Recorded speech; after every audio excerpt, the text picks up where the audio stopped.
ঢাকার উত্তরার আবাসিক এলাকার ভেতরে ঘটে যাওয়া এই হত্যাকাণ্ডটি শুরুতে ছিল সম্পূর্ণ রহস্যে ঘেরা, যেখানে কোনো দৃশ্যমান প্রমাণ ছিল না অপরাধীর পরিচয়ের সামান্যতম ইঙ্গিত। কিন্তু ধাপে ধাপে তদন্ত এগিয়ে নিয়ে গিয়ে শেষ পর্যন্ত যে চিত্র উঠে এসেছে তা একদিকে যেমন শিহরণ জাগায়, অন্যদিকে তেমনই দেখায় এক পেশাদার সিরিয়াল অপরাধীর দীর্ঘদিনের কৌশল।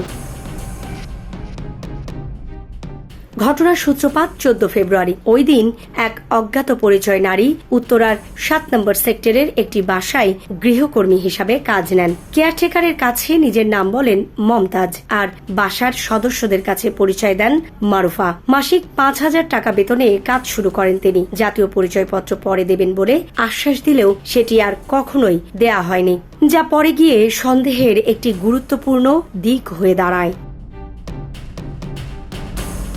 মাত্র 4 দিনের মাথায় 17 ফেব্রুয়ারি ঘটে ভয়াবহ ঘটনা। ওই দিন দুপুরের দিকে বাসায় একা ছিলেন গৃহকর্ত্রী আয়েশা আক্তার ও তার স্বামী আনোয়ার হোসেন। সন্ধ্যায় পরিবারের অন্য সদস্যরা বাসায় ফিরে দেখেন দুজনই অচেতন অবস্থায় পড়ে আছেন। দ্রুত তাদের হাসপাতালে নেওয়া হলে চিকিৎসকরা আয়েশা আক্তারকে মৃত ঘোষণা করেন। ধারণা করা হয় খাবারের সঙ্গে অতিরিক্ত মাত্রায় চেতনানাশক মিশিয়ে দেওয়া হয়েছিল।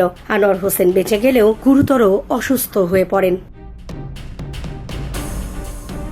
ঘটনার পরপরই তদন্তে নামে পুলিশ ব্যুরো অব ইনভেস্টিগেশন বা পিবিআই, কিন্তু শুরু থেকেই তারা পড়েন বড় এক সংকটে। বাসার সিসিটিভি ক্যামেরা ছিল নষ্ট, গৃহকর্মীর কোনো পরিচয়পত্র বা মোবাইল নম্বর নেই, এমনকি বাসায় কাজ নেওয়ার সময় কোনো ছবি পর্যন্ত জমা দেননি তিনি। পাশের একটি বাড়ির সিসিটিভি ফুটেজে একজন নারীকে ঢোকা বেরোনোর দৃশ্য পাওয়া গেলেও সেখানে মুখ স্পষ্ট বোঝা যাচ্ছিল না, ফলে তদন্ত কার্যত স্থবির হয়ে পড়ে। এই অচল অবস্থার মধ্যেই তদন্তে মোড় ঘুরিয়ে দেন পিবিআইয়ের এসআই রবিউল ইসলাম। তিনি ফুটেজটি বারবার পর্যবেক্ষণ করতে গিয়ে খেয়াল করেন নারীটির হাঁটার ভঙ্গি। সেটি তার কাছে অদ্ভুতভাবে পরিচিত মনে হয়। রবিউল ইসলামের মনে পড়ে যায় 3 বছর আগের একটি চুরির মামলা। তখন তিনি একই ধরনের অভিযোগে এক নারীকে গ্রেফতার করেছিলেন, যার হাঁটার ধরন ছিল প্রায় একই রকম। সেই স্মৃতি থেকেই তিনি পুরনো ফাইল ঘাঁটা শুরু করেন। হাতিরঝিল থানার একটি মামলার ডকেট বের করে তিনি সন্দেহভাজন নারীর তথ্য সংগ্রহ করেন।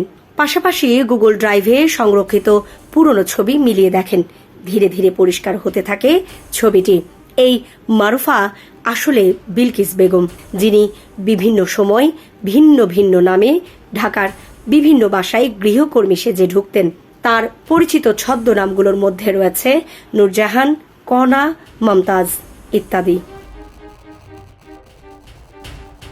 তদন্তে বেরিয়ে আসে বিলকিস কোনো সাধারণ চোর নয়, তিনি একজন পেশাদার অপরাধী, যিনি প্রায় 1 যুগ ধরে একই কৌশলে অপরাধ করে আসছিলেন। প্রথমে তিনি গৃহকর্মী সেজে বাসায় ঢুকতেন, তারপর কয়েকদিনের মধ্যেই বাড়ির সদস্যদের আস্থা অর্জন করতেন। এরপর সুবিধাজনক সময় বেছে নিয়ে খাবার বা পানীয়র সঙ্গে চেতনানাশক মিশিয়ে দিতেন। সবাই অজ্ঞান হয়ে গেলে স্বর্ণালংকার, নগদ টাকা নিয়ে পালিয়ে যেতেন। এই কৌশলের কারণে অধিকাংশ ক্ষেত্রেই তিনি ধরা পড়তেন না, কারণ তিনি কখনোই নিজের প্রকৃত পরিচয় ব্যবহার করতেন না এবং কোনো শনাক্তযোগ্য তথ্য রেখে যেতেন না। ফলে বিভিন্ন থানায় তার নামে বেনামে একাধিক মামলা থাকলেও সেগুলো আলাদা আলাদা ঘটনা হিসাবে বিবেচিত হতো। 2022 সালের সেপ্টেম্বরে মগবাজারে নূরজাহান পরিচয়ে কাজ নিয়ে একইভাবে লুটপাট করেন তিনি। তখনও সিসিটিভি ফুটেজ থাকা সত্ত্বেও তাকে শনাক্ত করা সম্ভব হয়নি।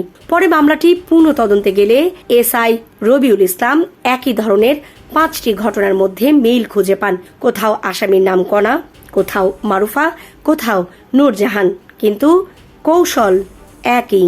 সেই সূত্র ধরেই প্রথমবার নিশ্চিত হওয়া যায় এই সব ঘটনার পেছনে একই ব্যক্তি জড়িত। 2023 সালের সেপ্টেম্বরে পুরান ঢাকা থেকে তাকে গ্রেফতার করা হয় এবং একটি মামলায় কারাগারে পাঠানো হয়। কিন্তু 1.5 মাস পর জামিনে মুক্তি পেয়ে আবারও আগের কৌশলে চুরি শুরু করেন তিনি। তবে এবারের ঘটনায় একটি বড় পার্থক্য ঘটে। চেতনানাশকের অতিরিক্ত প্রয়োগে মৃত্যু ঘটে যায় একজনের, যা পুরো ঘটনাকে চুরির সীমা ছাড়িয়ে হত্যাকাণ্ডে পরিণত করে। বিলকিস অত্যন্ত চতুরতার সঙ্গে কাজ করতেন। তিনি কখনোই এমন কোনো তথ্য দিতেন না যা দিয়ে তাকে সহজে শনাক্ত করা যায়। ফলে দীর্ঘদিন ধরে তিনি আইন শৃঙ্খলা বাহিনীর চোখ এড়িয়ে যেতে সক্ষম হন। অবশেষে প্রযুক্তি ও মানবীয় পর্যবেক্ষণের সমন্বয়ে ধরা পড়ে যান এই দুর্ধর্ষ নারী। সিসিটিভি ফুটেজে মুখ দেখা না গেলেও তার হাঁটার ভঙ্গি হয়ে ওঠে সবচেয়ে বড় প্রমাণ। সেই সূত্র ধরে তথ্য প্রযুক্তির সহায়তায় গত 21 ফেব্রুয়ারি গাজীপুর থেকে তাকে গ্রেফতার করে পিবিআই। পরে আদালতে তিনি স্বীকারোক্তিমূলক জবানবন্দি দেন। এই ঘটনাটি শুধু একটি হত্যাকাণ্ডের রহস্য উন্মোচনের কাহিনী নয়, এটি একই সঙ্গে একটি সতর্কবার্তাও। গৃহকর্মী নিয়োগের ক্ষেত্রে যাচাই বাছাইয়ের অভাব কতটা ভয়াবহ পরিণতি ডেকে আনতে পারে তারই এক নির্মম উদাহরণ হয়ে রইল উত্তরার এই ঘটনা। Desk report, Dhaka express.